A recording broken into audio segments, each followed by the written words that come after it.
بھائیوں، جیسا کہ میں نے کل بتایا تھا کہ اسلام کی 5 بنیادی چیزوں میں سب سے اہم چیز جو ہے نماز ہے۔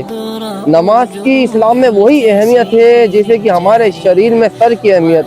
جیسے بنا سر کا کوئی انسان نہیں ہو سکتا، ویسے ہی میرے بھائیوں بنا نماز کے مسلمان نہیں ہو سکتا۔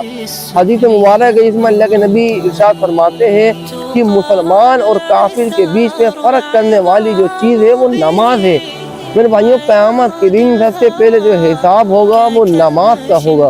اگر ہماری نماز صحیح نکلے گی تو انشاءاللہ اللہ کی طرف سے امید ہے کہ ہمارے باقی کے اعمال بھی صحیح نکلیں گے۔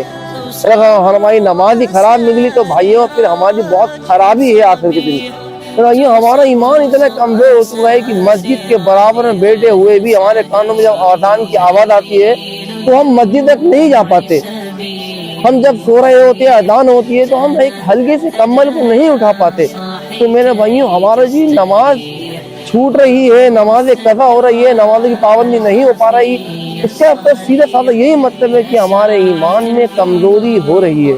میرے بھائیوں، اپنے ایمان کو چیک کریں۔ آپ اس کو چیک کریں کہ کیا آپ کا یقین جنت دوزخ پہ ہے؟ کیا آپ کا یقین قبر کے عذاب پہ ہے؟ کیا آپ کا یقین اللہ کے وعدوں پہ ہے؟